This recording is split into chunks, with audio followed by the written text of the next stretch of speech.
11 March 1944, Northern Signal Sector Allied Monitoring Post. The first hint of trouble arrived as a faint tremor on the headphones, a pulse that didn't match anything on the books. The operator lifted his head, unsure if he had heard a flaw in the static or a crack in the enemy's confidence. It was small, almost nothing, yet it carried a tension that bent the room into silence. For a moment no one spoke, they only listened. Under normal rules, this should have been dismissed. Allied radio protocol demanded strict discipline. No mimic signals, no forced responses, no interference that could draw a counterattack. Every operator knew why. German command punished infiltration attempts with brutal speed. Breaking their pattern meant risking everything. That was the logic that kept the forbidden method locked away in the manuals, documented, tested once, then buried. But the man closest to the receiver, Corporal Ellis Hart, wasn't looking at the manual. He was looking at the pattern. Hart had spent months tracking German call signs, watching their habits, their rigid timing, their need for perfect order.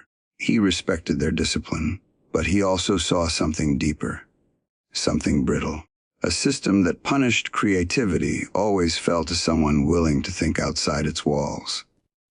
Hart's motivation was simple. If the enemy hid behind routine, then routine might be the very thing that cracked them open.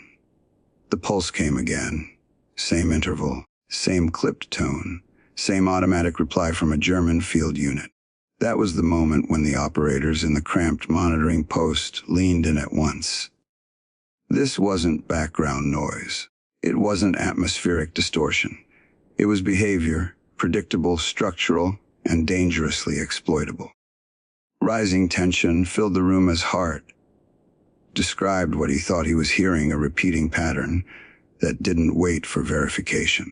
German units were responding on reflex, trusting their own system so completely that they no longer questioned the source. It was arrogance in pure form, wrapped in steel and confidence. Their officers believed Allied forces lacked the reach and sophistication to infiltrate their channel spacing. That belief was now proving costly. Hart asked for permission to test the forbidden method. It was a short-range mimic pulse, designed not to imitate a full call sign, but to nudge German units into revealing themselves. The rule book had banned it years earlier because of the danger. If the enemy detected the intrusion, they would strike the entire sector with direction, finding teams. But if they didn't detect it, the Allies would see further than they ever had before. The room tightened as Hart triggered the first pulse. The reply came instantly. A German unit giving its confirmation without hesitation. No delay, no authentication, no question. The operators exchanged glances marked by disbelief. A second try produced the same result. Then a third. Each answer mapped another position across the enemy line. This was the revelation. The pattern wasn't just careless. It was a door. A door the Germans had built themselves, believing no one would ever touch it. Hart had touched it, and now the line was beginning to glow with locations that had been hidden for months. Shock settled in the room as the implications spread across the team. They had just triggered a method that could expose entire sectors of enemy movement. But they had also broken a rule designed to protect them. One wrong move, one slight variation, and German direction finders would lock onto the source and retaliate. The operators argued in sharp, clipped tones. Some warned that they were risking the safety of every station in the region. Others said the chance was too important to ignore. Hart stood quiet, listening to the conflict he had sparked. He didn't enjoy this tension, but he understood it. War often forced choices that manuals never predicted. By the end, the weight of the moment settled like a cold hand across the room. They had discovered a flaw in German discipline. They had forced a reaction the enemy never meant to give. And they had crossed a line that could not be uncrossed. The signal that should not have worked had worked. Too well. German confidence had always been loudest in their silence. They believed their signals were untouchable, shaped by rules so rigid that no outsider could bend them. That belief formed the opening crack, the idea that certainty itself could be a weakness. In the world of radio warfare, arrogance didn't shout. It pulsed, it repeated. It gave itself away, one identical response at a time. German officers had built their communication doctrine on strict precision. Every message followed the same rhythm. Every acknowledgement followed the same format. To them, predictability was strength. It kept the system clean, fast, and orderly. But inside that order lived a flaw they never questioned. Their routines were not just habits, they were chains. And anyone who paid close attention could pull those chains in any direction they wished. Their mindset was shaped by years of drill. Blind trust in procedure, automatic obedience to command structure, and complete confidence that Allied forces could not replicate their signal signatures. They saw their channels as fortified rooms, locked from the inside.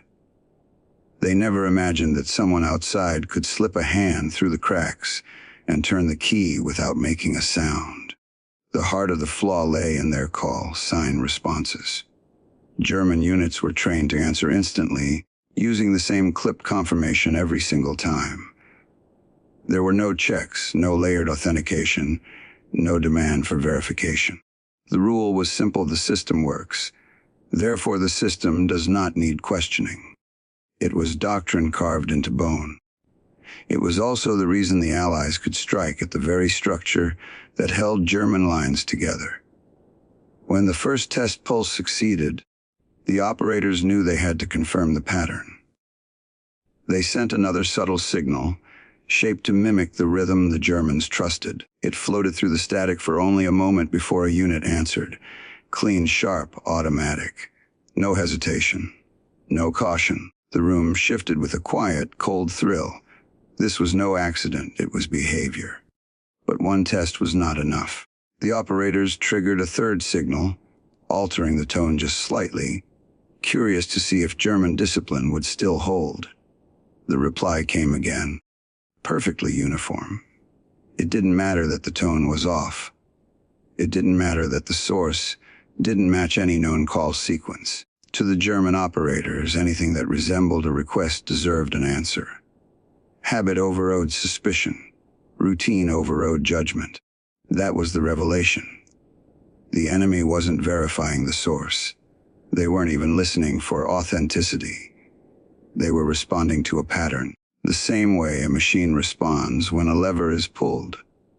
The Germans had built a system that punished independent thought, and now the consequences of that rigidity were unfolding in real time. As the Allies continued the tests, the map on the table began to change. Small markers, once scattered and uncertain, now grew in number and clarity. Each automatic German response placed another position on the board. Infantry pockets, support teams, reserve units. The lines that once seemed hidden now took shape, stretching across the sector like threads being pulled into the open. The operators watched as the structure of the enemy's communication network exposed itself layer by layer. What had once been guesswork was turning into precision.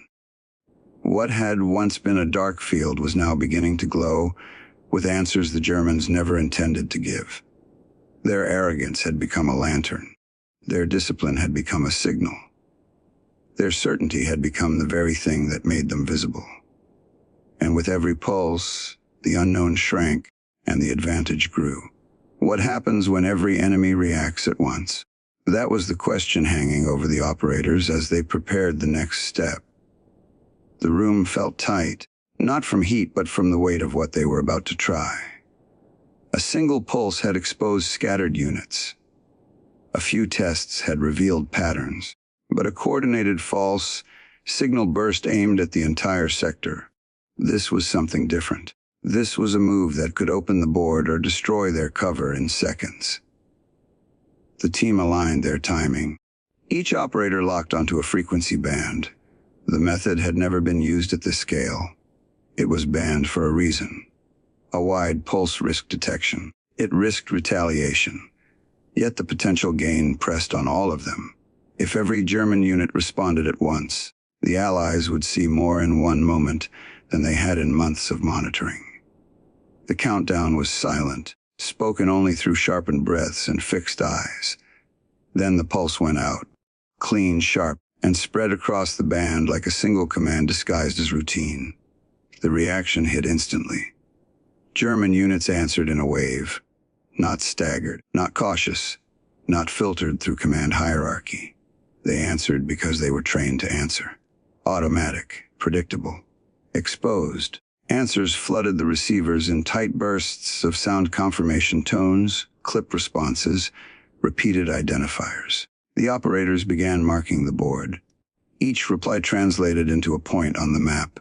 First a line of infantry, then an artillery pocket, then armored elements sitting behind the ridge lines. The pattern widened as support teams chimed in. Every second delivered more than the last. It was not cinematic. It was mathematical. A sequence of signals matched to hours of prior study. The map transformed into a grid of structure and intent. Artillery corridors, supply routes, coordination hubs, reserve staging areas. The entire sector took shape with cold, rapid precision. But with every mark placed on the board, pressure grew inside the room. The forbidden method was running hot. If German direction finders noticed even the smallest irregularity, the source could be traced. The operators would be the first targets. The monitoring post itself could be compromised. That fear stayed close, tightening their focus as they worked faster, sharper, knowing the window might close at any moment.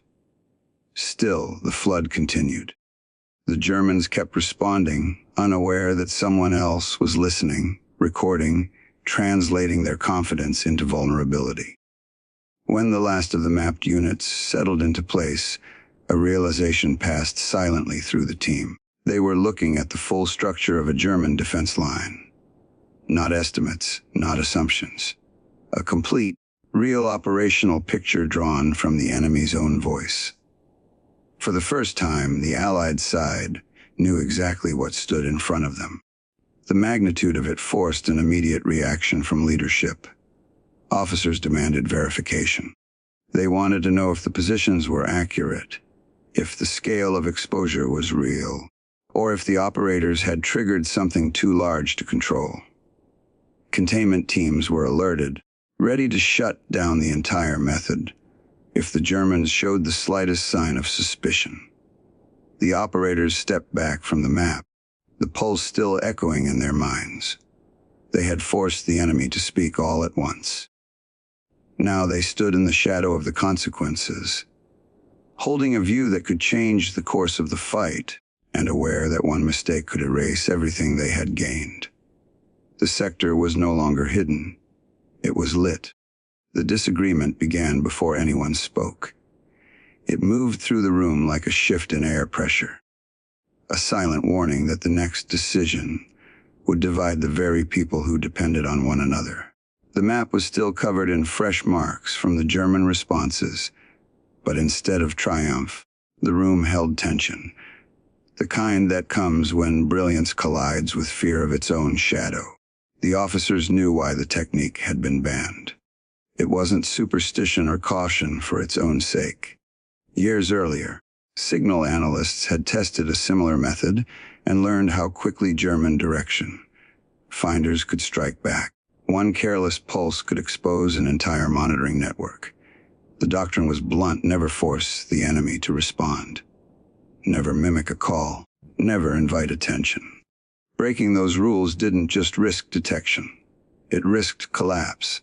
Now those rules had been broken, and the results were undeniable. The enemy sector had opened like a blueprint. But that victory carried weight, and leadership felt every ounce of it. They saw operators celebrating a breakthrough that could also tear their own shield apart. Conflict took shape immediately. Command questioned whether the exposure was worth the danger. If the Germans noticed even a slight irregularity in their response chain, they would know someone had manipulated their system. They would lock down frequencies. They would hunt the source. They would adapt. The very act that revealed their positions could teach them how to protect them. The operators pushed back. They argued that the pattern was too rigid, too ingrained for the Germans to spot quickly. They said the window was open now, and hesitation would close it. But leadership reminded them of the stakes a discovery would cost lives, stations, intelligence routes, the backbone of the entire monitoring effort. The pressure fell hardest on Corporal Hart. His idea had ignited the breakthrough, and now every officer's gaze returned to him. He felt the scrutiny not as emotion, but as weight. His success had forced a question the manuals never addressed. When victory comes from breaking the rules, what does command choose to protect? The principle or the advantage? Before a decision could settle, something shifted on the receivers. German signals began to behave strangely. The pattern of their responses tightened. Some units answered faster than before. Others staggered. A few went silent altogether. The operators turned toward the speakers in alert focus. Something had changed on the other side. For a moment, it looked like the Germans might have detected the interference. But as the operators studied the signals, a realization took form. The enemy wasn't reacting to the pulse. They were reacting to their own internal confusion. Units were double, checking equipment, running quick system checks, trying to understand why their network felt irregular. Even though they blamed atmospheric distortion, not outside manipulation. This misinterpretation bought the Allies time. The Germans sensed something was off, but they were looking in the wrong direction. Their confusion was turned inward, not outward. It created a narrow window for the Allies to act, but only if they moved with precision and restraint. Command faced the hardest choice yet. The risk was still enormous. The gain was undeniable. The uncertainty was suffocating. The operators stood ready, waiting for an order that could redefine the rules of radio warfare. In the end, leadership chose a middle path. They authorized limited use, strict, controlled, and monitored at every second. No wide pulses, no unnecessary tests. Only targeted triggers when the intelligence gap demanded it. The tension didn't fade, but the decision stood. The trick would live, but only in the shadows, protected and feared at the same time. Panic often reveals more than calm, and in this case, it revealed a blind spot wide enough to break an entire system. The Germans sensed irregularities in their signals, but instead of suspecting interference, they convinced themselves the problem came from the sky. Static shifts, atmospheric pressure, natural distortion, anything but an enemy hand. Their fear was real, but it pointed in the wrong direction, and that mistake set the stage for their next collapse. German officers responded the only way rigid doctrine allowed, by increasing transmission frequency. They believed that more messages, faster confirmations, and tighter response chains would help them confirm clarity. They assumed repetition would stabilize the network. They never considered that each new transmission was another breadcrumb leading back to their own positions. As they pushed out more signals, the Allies watched the receivers fill with activity. What had been a steady stream became a surge. Units that normally answered once an hour now transmitted every few minutes. Support teams chimed in with status confirmations. Artillery crews checked their channel spacing. Even logistics detachments sent quick acknowledgments. Every message arrived with the same flaw, an unverified, automatic response that carried positional clues. The irony was sharp. In trying to diagnose a problem they believed came from nature, the Germans created the perfect conditions for the forbidden technique to work at full strength. Their effort to fix the disturbance only widened the opening the Allies had discovered. But the surge came with risk. The operators at the Allied post felt the tension rise as the receivers heated with constant traffic.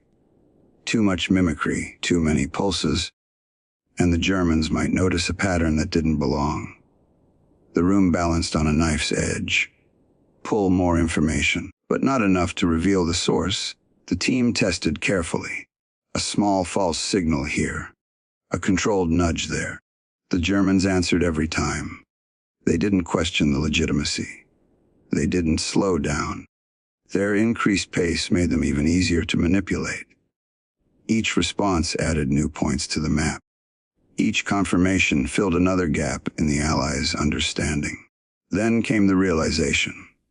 The Germans' own panic had magnified the trick's reach. Their attempt to chase a non-existent atmospheric issue had created a self-feeding loop.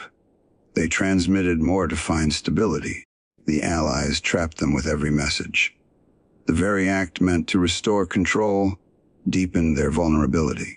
Markers spread across a second sector as the operators translated each burst of sound into structure. Infantry lines extended beyond the ridge. Armored units shifted in predictable patterns. Artillery clusters reappeared with precise spacing. Headquarters elements exposed their coordination habits without even knowing it. What should have been a German correction became a German confession. The consequence unfolded in front of the entire command team. A second full sector lit up with the same clarity as the first. Not because the Allies had pushed harder, but because the Germans had. Their blind spot had grown into a weakness. Their weakness had become a system. And the system now worked for the other side. The tension came from a single question. Could something born in secrecy and risk be turned into doctrine? What began as a rogue idea, a method no manual dared endorse, now sat at the edge of becoming a formal tool. The operators knew the weight of that shift. A trick was temporary. A weapon was permanent. And command would not take that step unless every flaw was burned out of it. The team moved with sharp focus. Their goal was simple: create a repeatable method that exposed enemy positions without revealing the source. They broke down every successful pulse, every confirmation tone, every timing pattern the Germans relied on. What emerged was not improvisation, but structure. A controlled sequence of mimic signals designed to trigger automatic replies without drawing attention. They crafted call patterns that blended into German routine. Some were shaped to resemble high priority verification requests. Others mimicked low-level status checks. The key was subtlety. Each signal had to sit just close enough to the German rhythm to feel familiar, yet different enough to force a reply. The response traps took shape. Narrow pulses sent at moments when German units were known to reset their equipment, making the intrusion harder to detect. Command pressed them hard. Prove reliability, the officers demanded. A single success meant little. A second might be luck. They needed consecutive results, predictable results. They needed to know the method worked across different frequencies, different units, and different operational tempos. The operators answered with escalation. They ran the system across a wider set of bands. They tested shifts in tone. They varied timing intervals. Each test pulled in more German responses. A single battalion answered first, then another. Soon entire command groups returned confirmations at once. Not a single unit questioned the source. German discipline locked them into behavior that made the trap even stronger. Every response added new clarity. As the operator team compared earlier maps to the new ones, a realization formed. This was no longer just a way to expose static positions. The trick was beginning to reveal movement patterns. Repeated pulses at controlled intervals showed how battalions rotated, how support teams shifted at dawn, how armor repositioned after receiving orders. The signals were no longer just dots on a map. They were trails. By studying the timing and spacing of German replies, the operators could now predict where units would go next. A technique born from a broken rule was becoming a tool for forecasting enemy intent. The transformation was complete. The forbidden had become strategic. Command examined the results, searching for errors, distortions, or irregularities. But the data held steady. Sector after sector mapped itself under the pressure of German routine. And not once did the enemy show signs of detecting the intrusion. The consequence arrived in a quiet but decisive order. Command authorized broader operational use. Not full-scale pulses. Those were still too dangerous. But targeted deployments across critical corridors. The trick had earned its place. It would move from the shadows into controlled doctrine, used only when the need outweighed the risk. The operators didn't celebrate. They understood the shift. A rule-breaking tactic had become a sanctioned weapon. And with that approval came a new burden: precision, discipline, and the knowledge that every pulse now shaped the course of the fight. The first sign of trouble came as an idea, not an event. The enemy sensed a shadow but could not name it. German officers noticed something in the rhythm of their own network, a strange uniformity in timing that didn't match their expectations. The responses were too clean, too aligned, too predictable across units that usually varied by seconds. It was subtle but unsettling. Something unseen was pressing against their system. Their suspicion grew, but it never pointed outward. Instead, they turned their attention to equipment. Officers reviewed their radios, recalibrated frequency dials, and checked for grounding faults. They compared signal strength logs and argued over whether aging components were causing drift.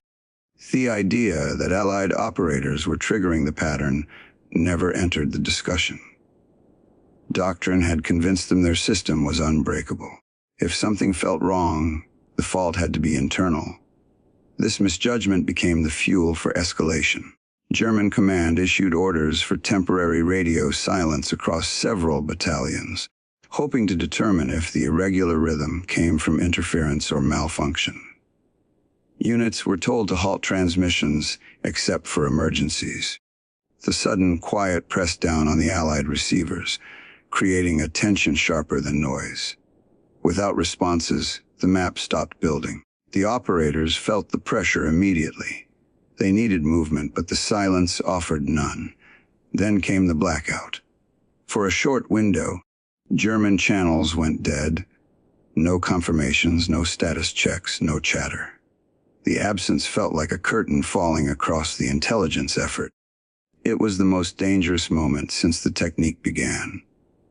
If the Germans held the silence long enough, they might reset their habits and break the pattern that made the trick effective. But the blackout delivered something unexpected. The operators, reviewing the quiet, realized that silence also revealed structure. Units that had been consistently active stopped at the same time. Gaps in the grid marked artillery positions. Delayed returns from support teams showed their distance from headquarters. The lack of signals formed outlines just as clear as the transmissions had. When the Germans finally lifted the silence, believing the test had confirmed internal faults, the network surged again. Units resumed sending routine messages, convinced they had found the root of the problem. They felt confident that their equipment had been the source of the irregular timing, not an external force. Their relief misled them further, pushing suspicion even farther from the truth. The Allies used this shift immediately.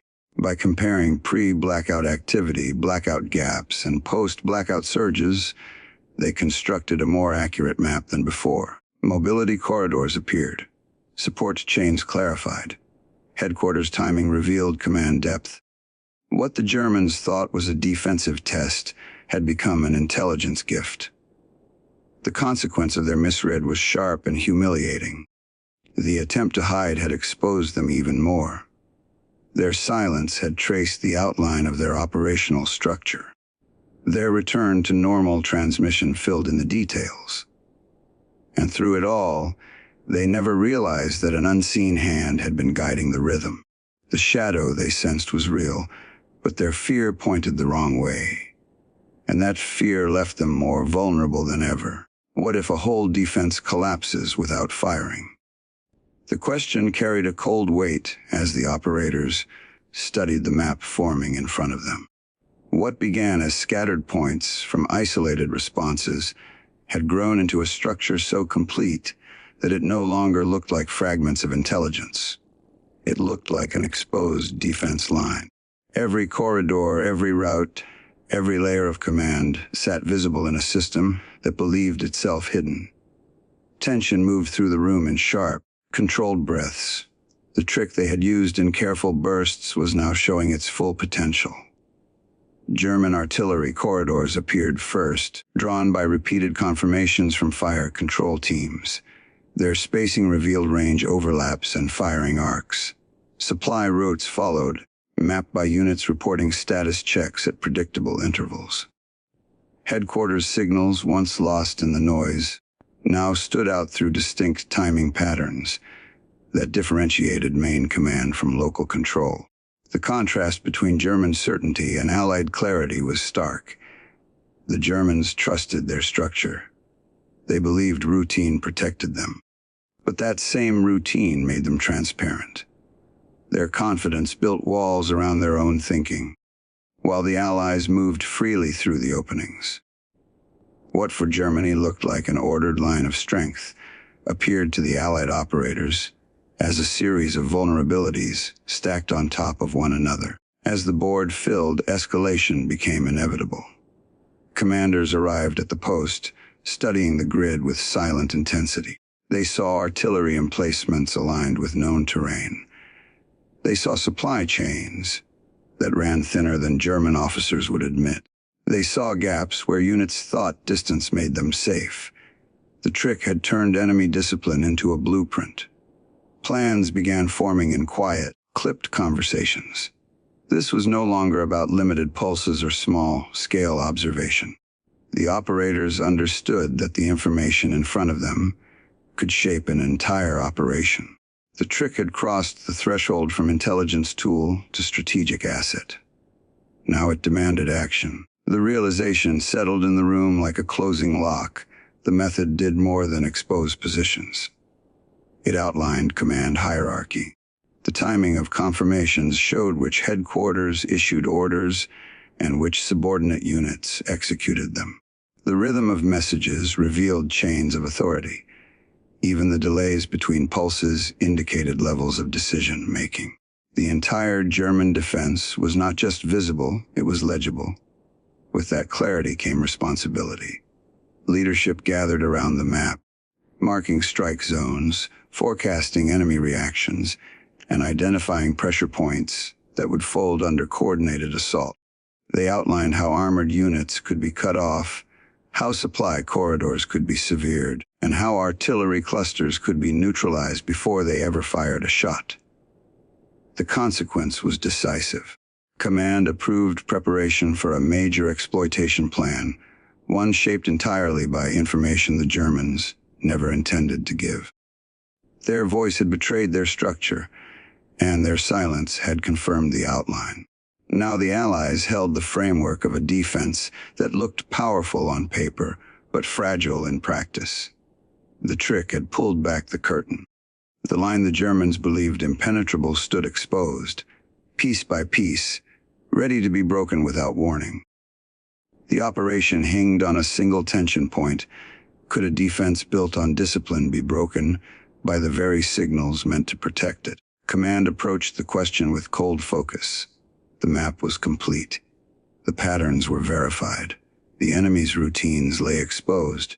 Now the forbidden method stood at the threshold of becoming the decisive blow that would shape the entire outcome of the campaign. The order went out. Allied forces launched coordinated actions across the sectors the trick had mapped. Every move aligned with the intelligence pulled from German transmissions. Artillery teams fired on positions revealed by automatic replies. Armor advanced along routes the enemy thought concealed. Infantry pushed into gaps that only existed because German units had unknowingly marked them through their own responses. German forces reacted exactly as the method predicted. Their movements followed the same rhythms the operators had studied for weeks. Units shifted according to doctrine, not improvisation. Their confidence in structure made them predictable. When pressure hit one corridor, support teams moved along routes that had already been identified. When artillery tried to reposition, Their signal checks revealed their timing. Each attempt to adapt fell into a pattern the Allies had charted long before the first shot was fired. Escalation came when German officers finally sensed the scale of the collapse. They tried to force new radio procedures, shifting frequencies and shortening message intervals. But every shift carried its own signature. Even attempts to compress communication rhythms left clues.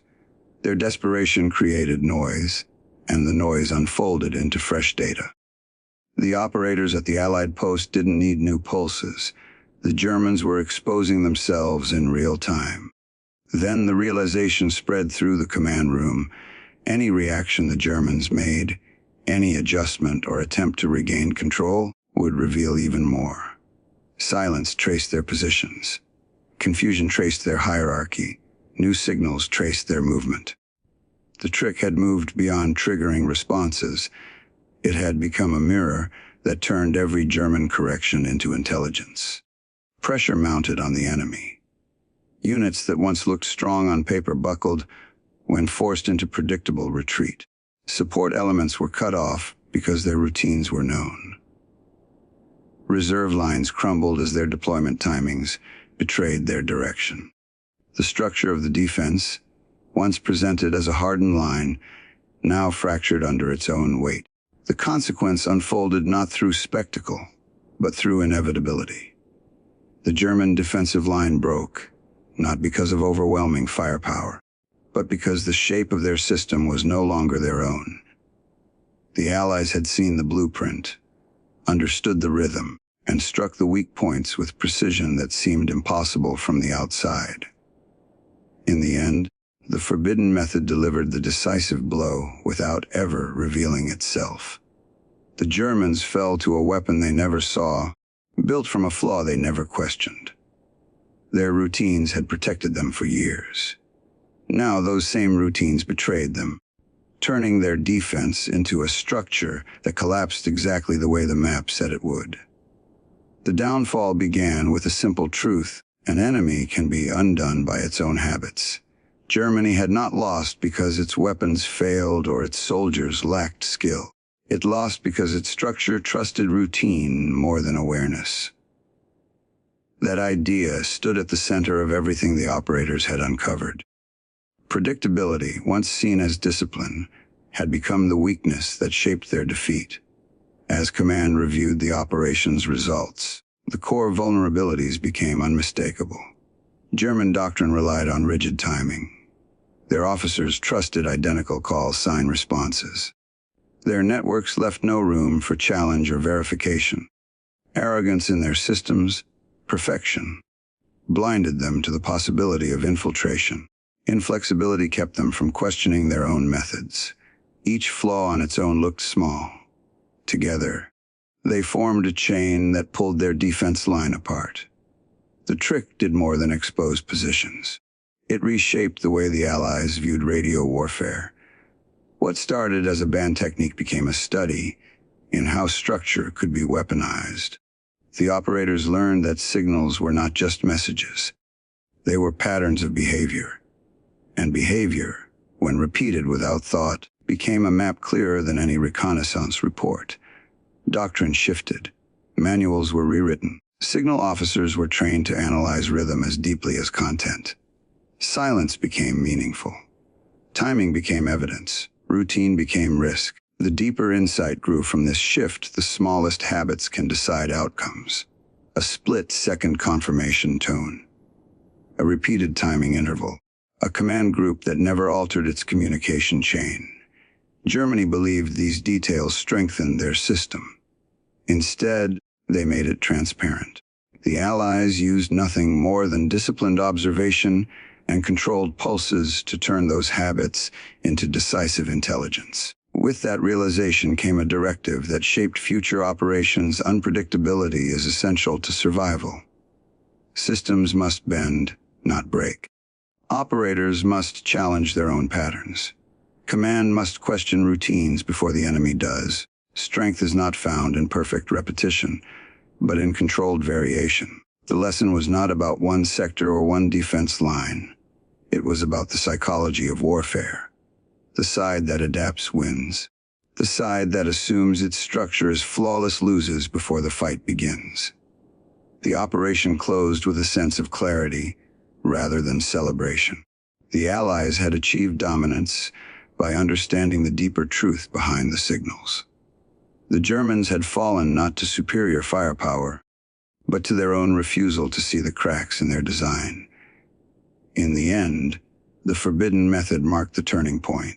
It revealed not just positions and movements, but the cost of arrogance in any system built on certainty. The enemy learned too late that discipline without awareness invites collapse. Which hidden tactic should be exposed next?